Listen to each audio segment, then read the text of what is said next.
There we go. So welcome everybody to the ASIN webinar on interdisciplinary project-based work integrated learning, an ATN funded project with a number of universities. It's really exciting to see everyone here today. We're waiting on a few more people to come through, of course, but I might give you a quick overview of how today is going to start. So my name is Erin, I'm from the University of Canberra, and I'll be hosting today's webinar. Along with a number of presenters, which is very exciting. Sonia Ferns is going to kick us off today. However, we also have Margot Brewer, Sally Lewis, Leonie Russell, Jerry Childers, and Zach Riordan here today.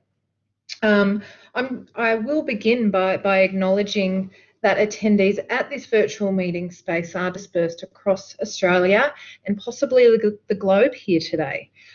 Wherever we are sitting, I acknowledge that the meeting is taking place in the country of the traditional owners of the land, and I pay my respects to elders past and present, and recognise the strength, resilience and capacity of Indigenous people, and I welcome any Indigenous people here today. For those of you who are unfamiliar with Blackboard, on the bottom right-hand side of your screen, you will see a purple bar that you can open where you can access the chat functionality. We will be using the chat functionality throughout today, so please do post your questions and comments as our presenters are talking. We will be answering those as we go through today, and after each speaker we will also have the opportunity for a couple of questions before we move on to the next speaker. Okay, so we have had just shy of 100 registrations today, and I can see we're just under the 50 mark coming through. So thank you all for taking the time out of your day. Here's hoping that the bandwidth accepts us all here today. It seems to be going pretty well at the moment. So look, without further delay, I'm going to hand over to Sonia. If we could also, sorry, before I do that, Sonia, if we could also just remember to mute our microphone and turn our camera off if we aren't speaking, that will help with the flow of the presentation today. So Sonia, I'm going to hand over to you. Thanks, Erin. Morning, everyone. On behalf of my colleagues in the project team, we'd like to really thank you for joining us this morning. This project that we undertook over the last 12 to 18 months is probably one of the most exciting projects I've been involved in, and I really felt I learned a great deal and was able to apply all of the practices and theoretical concepts that I guess I've talked about for so long, and actually putting them into practice was very rewarding and very satisfying, and certainly we saw some great outcomes. This webinar is informed by a 2019 Australian Technology Network grant that aimed to enhance the employability of university graduates through interdisciplinary project-based will. So this is got an interdisciplinary component, a project-based component, and is fundamentally work integrated learning. Today we'll briefly discuss the concept of and the drivers for the interdisciplinary project, and different presenters will outline the pilot projects that were conducted within each of the member universities. Stakeholder perceptions and the design elements of enablers and challenges will then also be highlighted, and we're very delighted that we're able to launch one of the exciting deliverables from this project. It's hot off the press, arriving only late yesterday, so we're very excited to be able to share that with you today. I urge you to use the chat as much as possible. Those of us that aren't presenting will chat with you in the chat, because that's where a lot of the great conversation will also enable you to have a quick 2-minute question session after each presenter, because you may be thinking about how it fits in with the context of your own institution and your own teaching. So with that, you've got the presenters on the slide there. So Margot, you're going to meet them as we go, so I won't introduce them all to you, but I would like to make special mention of Associate Professor Margot Brewer, who is unable to join us today, I think, unless she's in the room. Is she? Pretty sure she was teaching. So Margot is there, she was the project lead. And on the very right-hand side, we have Zach Riordan, who I'm honoured that Zach attended. Zach is one of the students that worked with the Curtin group. So welcome, Zach, and thanks for all your efforts and your commitment to this project. Thanks, Sonia. Oh, okay. Different order. Oh, rightio. Sorry, everyone, I hadn't realised the slide had been inserted. So also we need to acknowledge some people who helped us. We had a great deal of engagement from a range of stakeholders, which is imperative when you're working in an interdisciplinary context. So apart from the project team, we had between us all lots of different industry partners. We had a fabulous expert reference group, and we had some university and industry stakeholders that certainly informed and provided feedback as we developed up the resources through the project. So on behalf of the project team, I would like to very much thank those extensive group of people, because without them, I don't think we would have ended up with such a great product. I would also like to thank Alice Hart, who is in the room. Alice was our project manager, did an awesome job, was wonderful to work with, and we all thank you, Alice. Thanks, Sonia. So just briefly, the project drivers were around the changing context and landscape of work, and students need to be, the recognition that students need to be prepared differently for an unknown future. The workplace is unpredictable, and they will be required to transfer skills across different contexts going forward. So interdisciplinary project-based will prepare students well for that, because there is a problem-solving component that it's got a certain degree of uncertainty about it, and students need to work collaboratively to solve those. There's also a great emphasis on the strength and impact of balanced and equitable partnerships involving students, industry and staff. So it was a three-way collaborative partnership in co-designing and planning. While that takes a lot of energy and time, it is absolutely fundamental to the success of interdisciplinary projects. There were three core elements, as I mentioned. There's the interdisciplinary learning component, the project-based learning component, and the work-integrated learning component. So the theoretical underpinnings of each of those combine to form a very rich learning experience for students, staff, and industry, because I think will showcase that we all learned a great deal through this process. So thinking about what those are, project-based learning is where students are actively engaged in real-world and personally meaningful projects. Interdisciplinary is where it involves two or more disciplines of learning. So it's where they work collaboratively to solve a problem and collectively come up with solutions. And will, of course, is the integration of theory with the meaningful practice of work as an intentional component of the curriculum. So those three different components combined to provide these interdisciplinary projects. The advantages also, from my perspective, is that it provides students with a holistic educative experience where learning and capability building encompassed the three key domains, that of cognition, intrapersonal, where they become aware of their own strengths and their own thought processes, and also interpersonal, because it was highly reliant, of course, on that collaboration, that understanding of other people's perspectives, modifying and adapting the way you were thinking according to how other people's input. The pilots in each university were quite different. So I think you're not going to see three pilots that are the same. We all had a different approach. We all used different numbers, different disciplines, different industry partners. So I think you'll find a great deal of diversity around each of those projects. So it'll be quite interesting. I'm going to now hand over to my colleague Leonie Russell from RMIT. And while I do that, while Leonie comes on, I'd like you to just use the chat to think of ideas about why you think interdisciplinary project-based will, that the advantages of that for students and the learning that would be afforded for them from engaging in those sorts of activities. And with that, I'll hand over to Leonie. Okay, thanks, Sonia. Hi, everyone. Hope you're all well. I'm just going to talk a little bit about the pilot project that we did at RMIT. We were working with the College of Business. I can see Julia Alessandrini, my colleague, was involved in this project as well. So basically, in the College of Business, there's a final year elective. It's a capstone course. It is open to anyone across the college. Predominantly the students were from HR, but there were also accounting and management students.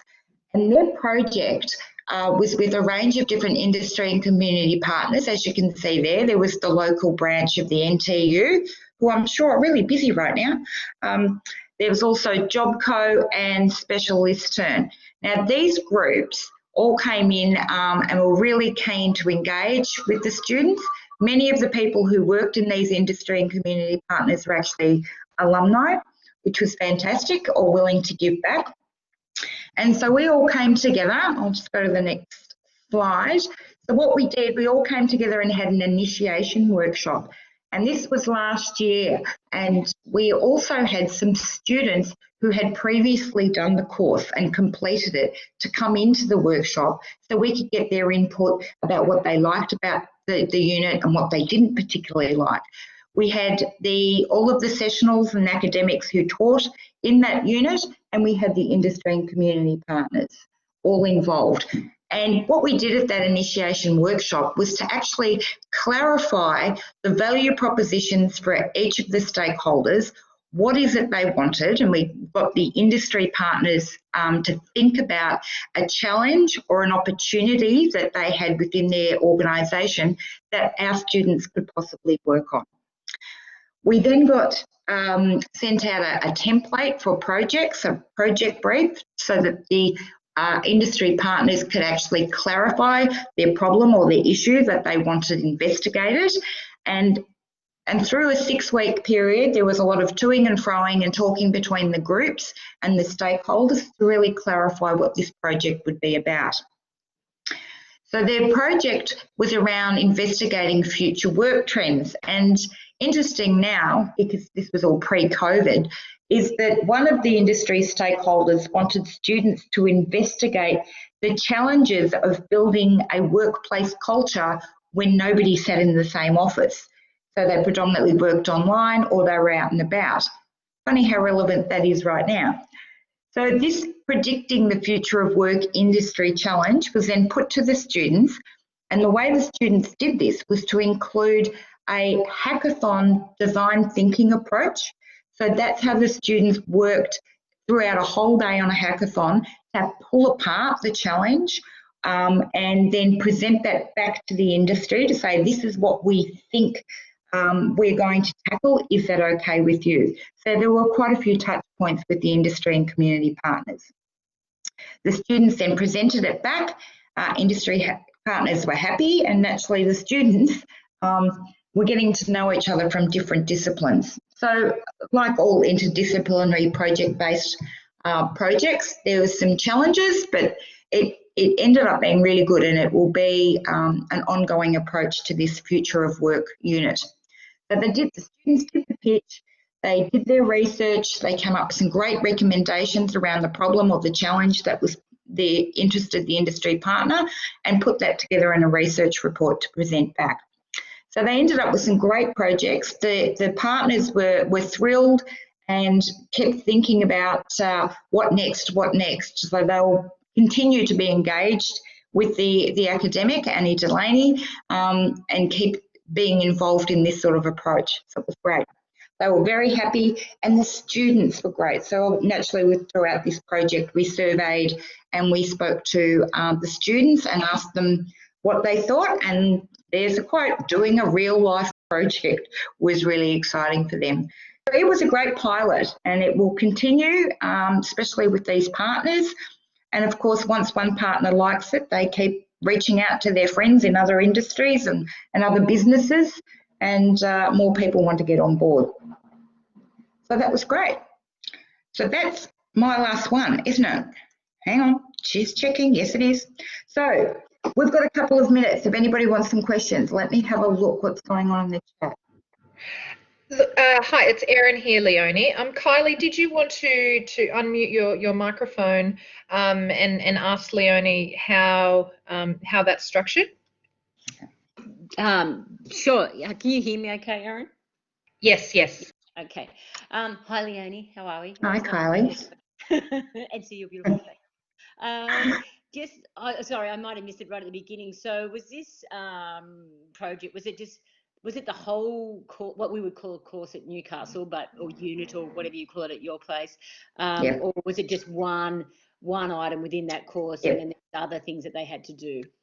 Yes, we call it a course too, Kylie. Yeah, it was only one component. I think it was worth about 40% of their overall mark. So they had a whole range of other things to do in this capstone unit as well. So this sort of covered 6 weeks. Most courses have a major group project. This is what that was, but they had other things to do prior to this. So it was good that the fact that the students had at least had a few weeks to get to know each other. And the way the course was actually run was not weekly sessions. They had a couple of quite long days, intensives, to get to know each other. So the academic was throwing around different ways to do this project. Thanks. And can I ask a follow-up question? Is that okay? Of course, Kylie. Yeah. Was part of it like the career development learning, like what employability skills they got out of doing that project, part of this course as well? Yes, that was very much built into their reflection. So apart from just the artefact of the project document that they handed over to the industry partners, there was a fair component of self-reflection about and really drawing out the interdisciplinary skills. So at least they're very mindful of the language of what these interdisciplinary skills are, and had to write a reflection on that. Yep. Wonderful. Thank you. That's great. Leonie, the only other comment, and Karen, I think Karen Young looks inactive at the moment, but she was making a comment that it's a real world project, but the assessment was a research report. And I know that Sonia has commented to say that that is one of our key challenges. Do you have any adding comments to that comment? Yep, Karen's right. It was very real world. For them to have to do a lot of research around the current labour market in that particular stakeholder, do a lot of research about what's going on in best practice in other areas anywhere in the world, so that's how they can solve their problem or come up with some suggested recommendations about how to tackle their issues. So for instance, like the one that was around, I think it was the NTU one, how do we build a culture with our staff when they are all over the place? So, they had to do some investigation about what workplace culture is all about. How do you do this online? How do other companies who work fully online do it? So yeah, it was very real world. That's great. Yeah, I think that can probably sum up those questions. Beautiful. Thank you. I'll hand over. Jerry, it's your turn. Thank you, Leonie. I'm really pleased to be able to describe the UTS Summer Studio for you. Now, this summer studio was coordinated by Roger Hadgraft in our Faculty of Engineering and IT, but it actually encompasses the entire campus. And faculty and students have an opportunity to propose different sections of the studio. The entire point of the studio experience is to identify wicked problems that you're passionate about and bring together a group of students who are interested in solving those problems together. So very interdisciplinary. 18 studios were selected with over 20 disciplines represented across faculty, across discipline. 190 students enrolled in the studios, and they were led by 21 staff and student learning guides or facilitators, and we had 11 community and industry partners. Now, these studios happened on campus, online, and actually took our students across Australia. So the key theme here was learning about how to solve problems, co-creating solutions with your partners and with partners with different expertise. So we had students going to Broken Hill, working with community partners to design health center there in that community. And we had students working on campus to design robotic solutions using Internet of Things, tackling smart cities, and some of the key health concerns of our day. So these studios, although there were 18 of them, there were some shared themes and rhythms across all the studios. So we leveraged to design thinking. All of the studios had components related to leadership and team collaboration. There was a huge emphasis on stakeholders, empathy, using design thinking, engaging your customers to frame problems, to ideate solution, lots of loops of validation by re-engaging with your stakeholders on needs, and then moving into the design cycle to prototype and test early designs. So students were learning disciplinary skills, technical skills, some for the first time, and they also were learning to empathize with their student colleagues in different disciplines and understand how disciplinary professionals can collaborate.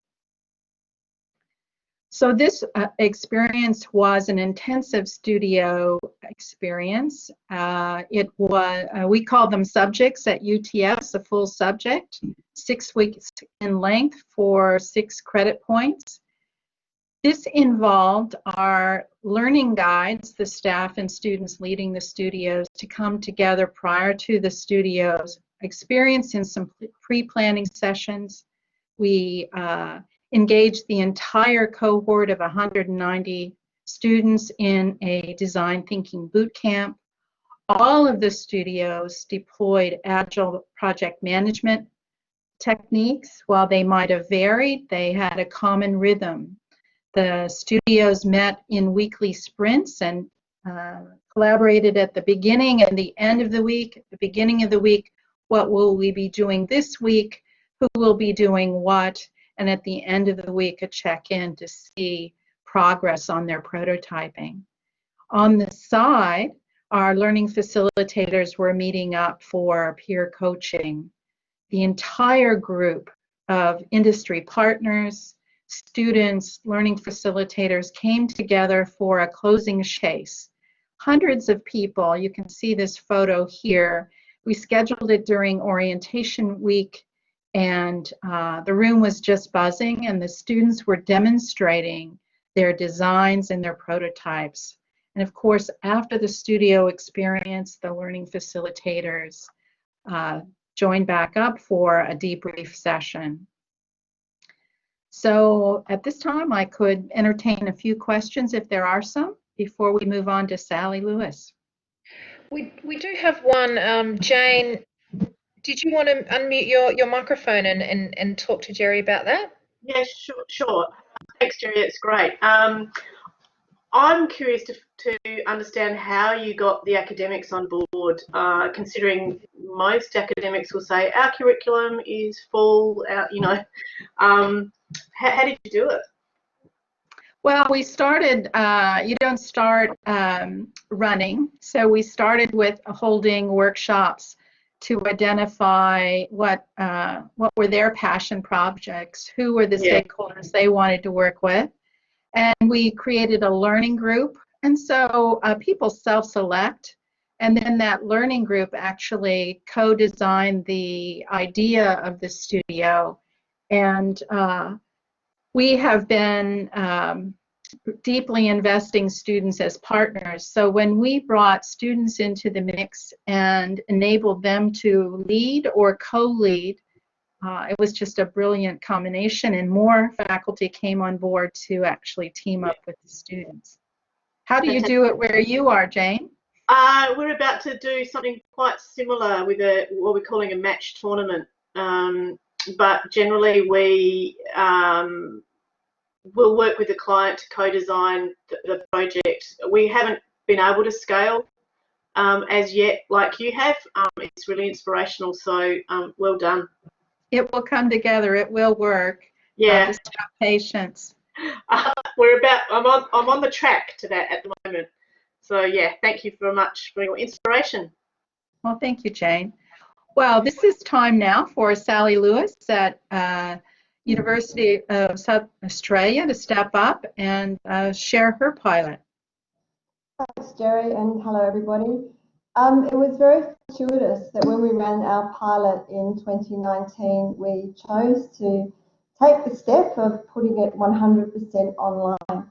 And the reason why I say that's fortuitous is, given the recent turbulent events we've all experienced, having online interdisciplinary project-based wheel courses has suddenly become very critical.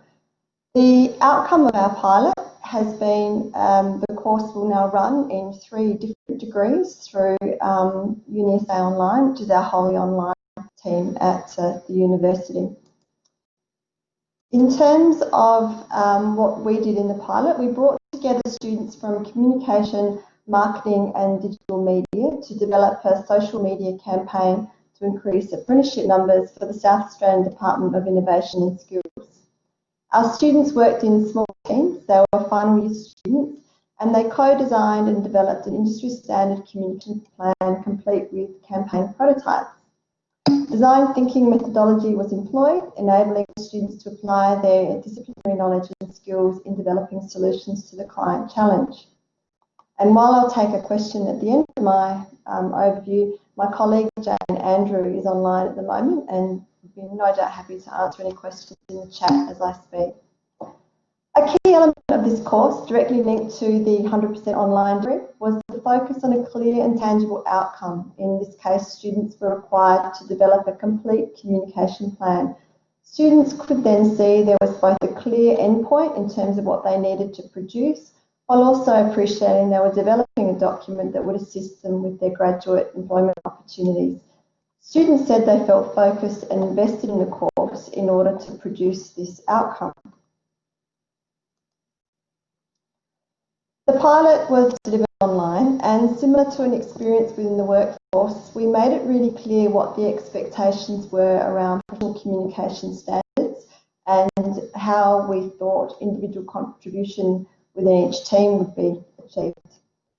As I said before, we introduced design thinking methodology to support their interdisciplinary learning and problem solving approach, and this included videos and teamwork activities so we could stimulate the students' thinking and ensured they considered different skill sets within their groups.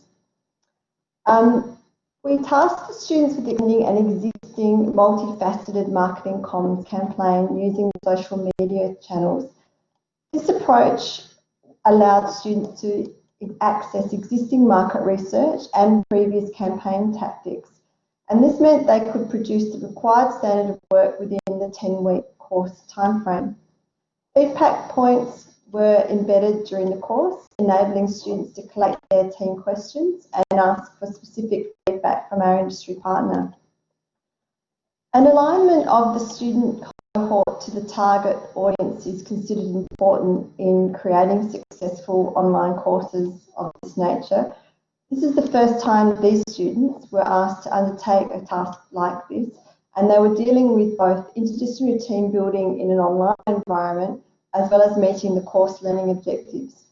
So by loosely aligning the student age profile with the campaign audience, in this case apprentices, it did enable a degree of expedience in developing understanding of the students of some of the audience behaviours, and in this case specifically in regard to social media usage. So we supported the online delivery of the pilot with inbuilt tools such as Google Docs and discussion forums that enhanced opportunities for collaborative learning, and we had a dedicated online tutor who provided oversight, mentoring and individual feedback on the developing campaigns. The individual discussion forums were used to connect students and cover operational task-related steps, while Google Docs was used as a creative development space where teams could collaborate and bring their concepts together. One of the challenges in the course was providing a level of interpersonal engagement in the online space. The students did not know each other before being placed into groups, and we understood that they would require opportunities to develop and support the group dynamics they would need to build rapport within each team. So we decided to use chat prompts to assist the students in considering resources, timelines, and their progress. Chat prompts where the online tutor or the course coordinator asked for a certain piece of work to be produced perhaps by a deadline. So that way we were stimulating action through a task requirement, and that then the students felt they had the imprimatur to assign elements of the task to each other without, in their view, being perceived as autocratic by the other team members. The students in our course were generally school leavers, so we were sort of working with the early 20 cohort. What we found was when the students became more familiar with the online tools, they then applied them as they needed within their own groups. And student feedback indicated that they liked the prompting and the scaffolding so they could then work in their groups in a more self-directed manner. As I said, we've now rolled the course out into UniSA Online, and it will be offered in 3 degrees. So we felt that the pilot and the opportunity to develop the pilot has provided this new course, which, as I said, the timing is terrific given what we're currently facing. So, happy to take a question or two now, unless Jane's already tackled them in the chat. And then I'll be handing on to Associate Professor Sonia Ferns. Sally, I think one question was answered, but Bonnie McBain, I'm wondering if you wanted to unmute and perhaps ask a couple of your questions there that are in the chat. Yeah, sorry, I think I wasn't fast enough. It was actually applying to 2 questions to the previous presentation. No problem. I was just interested to know how much emphasis there actually was on the wicked problem side of things, or was it just finding a problem and then addressing that problem using interdisciplinary work?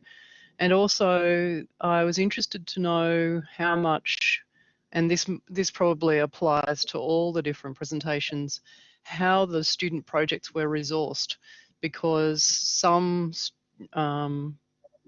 solutions to problems might have needed some sort of funding and others might not have.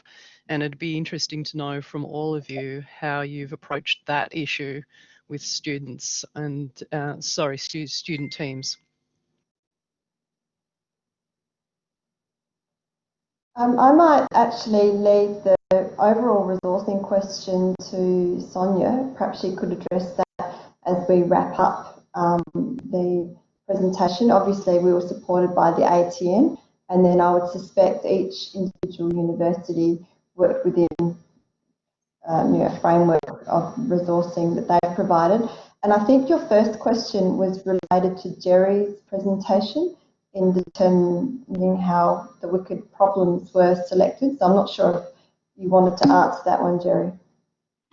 Well, let me just say that we were looking at wicked problems that endure. So smart cities, crowded cities, and as it relates to resource, there were 18 sections and a small budget to buy supplies for prototyping. Thank you, Jerry. I'm actually, this might be a really rude question, but how much did you actually max out the resources for those student projects? Like, did you allocate $100 per student, or did you have like $2,000, or you know what I mean? Yeah, so I think that there would have been perhaps a couple of $1,000 per section or per studio. I didn't access any of the resources in that budget, and some had quite technically, were quite technical and required the purchase of technical items. So it really varied. Thank you, that's really helpful. Sonia, did you want to perhaps comment on the other question, or start your presentation perhaps? Are you talking about the funding, Erin? Yes.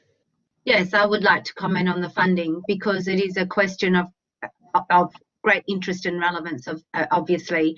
So in my view, there's several perspectives. Number one, we had funding from a project, an ATN project for this. So we had funding to actually even support purchasing catering when we had our workshops with all of our stakeholders, which just gives everything a different feel. So we had plenty of funding. In terms of the real world, when we're teaching, I'm running more interdisciplinary projects this year, and I'm actually using, supported by industry. Industry are happy to provide any resources that's required. They've been very friendly around catering, venues, those sorts of things. And other than that, I've allocated funds directly from income through student enrolment. I have not garnered any additional funds. So I'm actually, because we of course get funds for student enrolment, and that's supposed to go towards teaching, etc., etc. So I'm using those funds. But what would be ideal, Bonnie, of course, is if an institution would allocate funds to run these sorts of projects, because they are time intensive and can be resource intensive. Meanwhile, I've had to source projects that actually do not require additional resources beyond that, those that are available to me. And probably just if I could add, respond to one more question before Sonia talks about the curtain pilot. I think it was Loretta asked in the chat about the alignment of the students to the target audience. One of the reasons why I feel that having some alignment is important is given the jump the students are making into, for us, not only disciplinary project-based learning, but also fully online learning, that having some understanding of the demographics or even behaviour patterns of the audience they were working for was important. In this case, apprentices obviously might be slightly younger than the average age of the students in the pilot, but at least they had already were able to move forward quite quickly with understanding the behaviours. If we had instead asked the students to go online and interdisciplinary and perhaps develop a campaign for mobility workers to be used in aged care facilities, there would have had to have been a number of scaffolding steps built in earlier in the course that time may not have permitted us to then hit the outcomes we needed within the 10 weeks.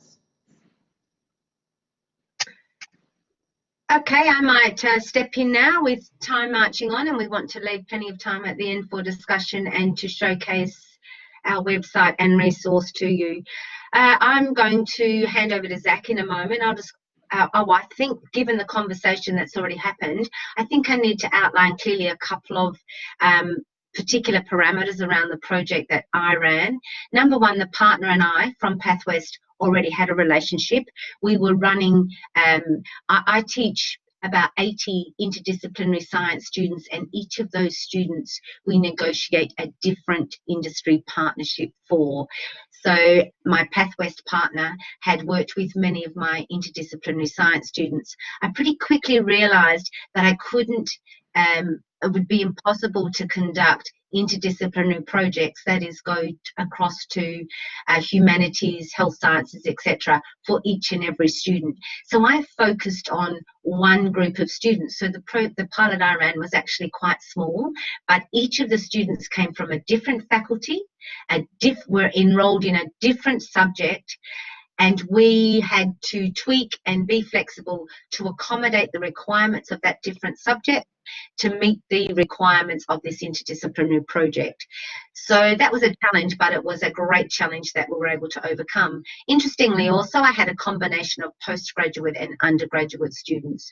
So in essence, the partner from Pathwest came to us with a problem, which is up there on the screen.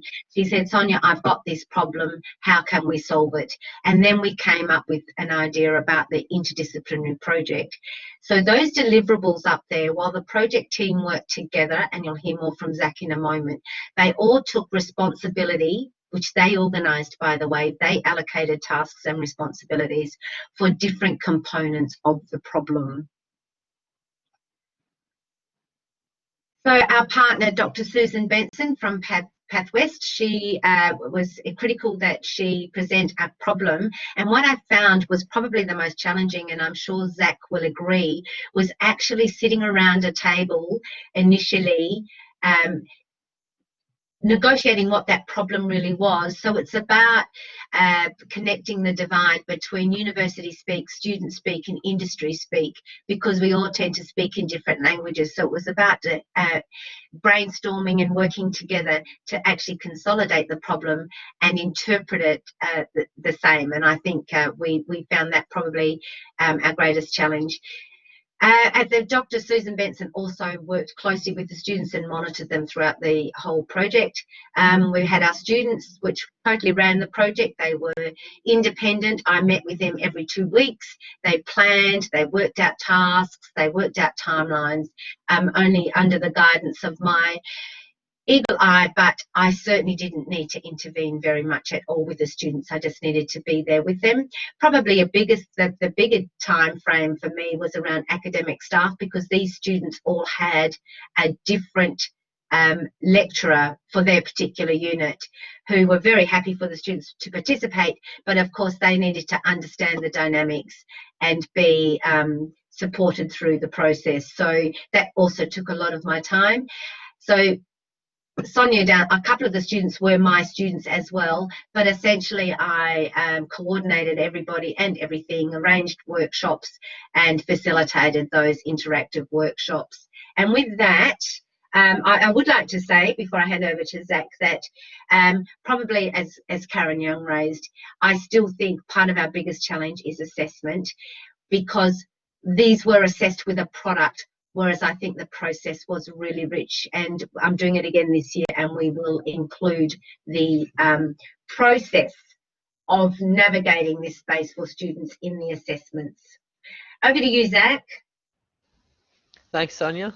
So, hi everyone, my name's Zach, and I worked with Sonia last semester and for a little while now on the project she was just talking about. So I start off with what we did. As Sonia mentioned, we met with the industry and the university staff and all students. So this was in the first few weeks of the semester, and the main goal of that meeting was to discuss the valuable project for all parties, and this is correlated to create a larger desired outcome, which Sonia mentioned as a project. So for myself personally, my project, or my minor component of the project within this, was to create the promotional material for the project and develop a social media marketing plan for LTO. So throughout the project we had many meetings, as Sonia mentioned, and we also collaborated on Slack, which we found awesome because we could collaborate almost daily, and we could bounce ideas off each other for all our projects, and therefore making sure we all consolidated our project into the main project or the main goal, and we could also give and receive feedback. So overall everyone was great, but there was 3 learning opportunities that we noted. So the first one for us was to allocate enough time, especially considering scope creep. As you probably all know, there's always some scope creep. So for our project, we had about 14 weeks, I believe, once everyone met. So it would have been awesome just to have a few more weeks. So yeah, since we started a few weeks into semester, it would have been great just to have those initial weeks just to make sure everything went smoothly. And then for the partner organization, we have some suggestions for best practice. So this is to have a clear view, an idea of the desired outcomes before starting the project. Of course, the industry can collaborate with students and the university to further this, but it's great for the industry to have an idea before they start collaborating with everyone. And the industry should also confirm the student expertise with the university departments so that the industry can make sure they get the most out of all the students. So I'll just move on to the benefits and improvements that students received. So of course, the communication skills, as Sonia alluded to, everyone speaks in a different language, or I guess. So it was good to be able to learn how to speak with people from different disciplines and different areas. And then, of course, the next one was confidence. So throughout the project, we presented a few times, which meant we had to really try and get some confidence together. And the next one was increased learning compared to typical lecture and essay writing, I guess. So obviously, as you're probably all aware, it's pretty great to be able to actually work on an actual project instead of just listening to lecturers and writing essays. The next point was about teamwork. So at university, we often have group projects, but they're not interdisciplinary. So it was really a great experience to be able to work with people from different areas and to work on a pretty large project, because this is probably more like real world. And then another benefit was to be able to develop our time management and self-discipline, because we obviously have to work with everyone together, which meant we had to get our parts done on time, instead of maybe some typical uni students just doing everything at the last minute. And then the last major benefit was the connections that we made with our industry partners, as well as our university partners, such as Sonia, and of course with the other students that were part of the project. So I did do a reflection for the university side of things. So if you would like to view the reflection and gain some additional in-depth insights, you can email me at zachreardon98@gmail.com. So that's pretty much it for me. So I'll ask if anyone has any questions. Just unmute yourself and ask. Zach, when you're finished, do you want to put your email address in the chat so everyone's got it in case they'd like? Sure. When you're ready. I've got a question for you, Zach. It's Bonnie. First of all, thank you. It's really amazing to hear a student perspective on how a course works. I think that's what really helps all of us the most. I'm wondering, when you got stuck on something, how did this course help you to develop that sort of resilience and those sorts of elements in the work that you had to do? Yeah, thanks, Bonnie. That's a great question. I think it really helped to work with other students, and maybe other students from other disciplines as well. Because if we did get stuck on something, we can ask them and have a different perspective on it, and yeah, that can really help us get through. So I think maybe students are a bit hesitant to do that type of thing, but when you're kind of forced to, or you're put in this situation where, you know, everyone's comfortable and you've built a rapport with other students, you can really feel comfortable in asking them their opinions and their perspective. You can kind of work together to try and solve it. And of course, if all the students can't solve it, then the industry side of things can also help. So our industry partners like Sue were really awesome, and really approachable. So we didn't feel uncomfortable in asking them for any help if we did need it. Oh, that's fantastic. I just look at the learning outcomes that you've listed there and they're just so inspiring. I mean, the connections with industry before you've even graduated and getting that confidence and yeah, well done, really great. Thanks. Zach, we do have one more question, and then I know that we want to move on so that you guys can show the website and whatnot. But how did you create rapport with other students? I think rapport was built quite naturally for us as we met, especially in the first week or the first meeting. We met and we all had to try and work together to build this common goal or to work towards the common goal. So I think quite naturally we built rapport, and then just communicating week on week and through Slack we got to know each other more and build that kind of rapport. So it was pretty easy to do so, I think, because all the students were quite involved and quite receptive. So that was quite easy and quite great. If I could make a quick comment about the rapport, because I work with the students, and I think I was a part of that rapport. I'm just sharing my screen to do something else. Sorry, well, I'm talking. I was astonished at the rapport the students built, and it was fundamental to success. And I watched their different strengths emerge during the project, and they took total ownership of everything.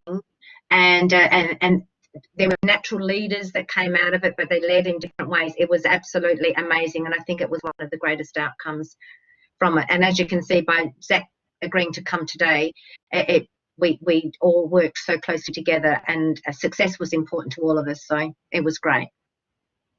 Look, we've still got a few more items on that slideshow, but I am confident that we can share the slides with you and you will see it talks about the strengths and the enablers and the challenges. Probably our biggest challenge is around flexibility and agility within a university environment, around assessment, changing curriculum, etc., etc. But perhaps that's a discussion for another day, and I just don't want to miss out on handing over to Sally to launch our website and also our good practice guide around interdisciplinary project-based will.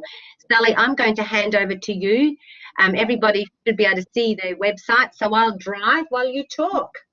Thanks, Oh, by Sonia. the way, sorry, I put the website link in the chat if anybody wants to have a look around the website while we're talking. Thank you, Sonia.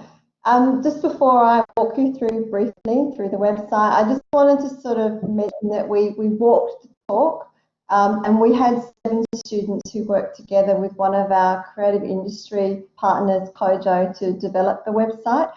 The third-year students who did the development design aspects were from communication and media, digital media, journalism and design, and they gained real-world experience in web design and development, and for that I'd like to thank the project team and the ATN. So, drawing your attention to the website, there are a few pages. The home page, which is the one that you will have landed on by now, is an overview, but then talks about our greater objectives and the thinking behind the research project. We have a Get Involved page, the second tab, which lists the benefits for universities, institutions and students, and by institutions we're picking up our industry partners. The program page is the third tab across, which I'd like to draw your attention to because hot off the press, if you scroll down, you'll see the Good Practice Guide, which we're very happy to share with you today. And if you click on the Download Good Practice Guide link, you'll have a copy sitting on your desktop. The pilot studies, the fourth tab across, each university has a one-pager on the pilot study that they ran, and you'll see them under each university heading. And that will be some of the key findings are captured in the Good Practice Guide as well. And the last two tabs are about who we are. Sonia has already thanked our expert reference group and our fantastic RAs, but we'd just like to acknowledge them as well, and the ATN. And the last page is how you can get in touch with us. We're there as the project leads with our email, and there's also a link back to the ACN. So Sonia, perhaps you'd like to continue and talk about the guide. Thanks, Sally. The guide, as I mentioned earlier, is hot off the press. It was a totally collaborative effort, and it comes from in-depth experience. We all lived and breathed this project for the interim, and I think build a strong network within ourselves. Now, I'm just going to ask Sally. Sally, do you mind telling me this is brand new, so which tab it's on again, please? Yep, under the program tab, everybody. So if you click on program, you'll then be able to scroll down and see the project outcomes. There's the guide, and there's also our short report. We'll also post a journal paper that we're working on to this section as well. Thanks, Sally. And as you see, I've just got the contents page up there. The guide covers, it's very detailed, and it's quite a sizable document, and it covers the theoretical concepts around interdisciplinary work, project-based will, and it goes into how to design it, the fundamental curriculum design required. It talks about assessment. It talks about the challenges and how to work with academic staff and our industry partners. So it's a very comprehensive document. And we're all very happy to have follow-up questions, conversations. We're very excited about this guide, and you are the first people to see it live, and it's only just went onto the website last night. And with that, I can see many people have to leave. We really thank you for joining us. And I would especially like to thank Zach, who was an awesome student to work with. Thanks for joining us, Zach, because your words provide a lot of context, because ultimately we're all here for the students. So with that, we'll make sure the slideshow goes up on the website, Erin, because we did miss out on a couple of key areas, but I'm sure people have had those conversations before. I'll hand back to you, Erin. Yes, thank you. We will post the recording up on the website along with the slides, so you can view the additional questions. As you can see on that website that Sonia has posted, there is contact details there if you would like to contact the speakers personally. I'd like to thank everyone for taking time out today. Thanks to our fabulous speakers. Thank you so much to Zach as well for being a part of this today. It was great to get a student perspective. For any upcoming sessions, our ASIN critical conversations are all scheduled up on the ASIN website, asin.edu.au. So please view the website for other upcoming sessions to be a part of. Thanks everyone, and have a great rest of your Wednesday. Project team, we'll just has everyone got 5 to hang in for a minute?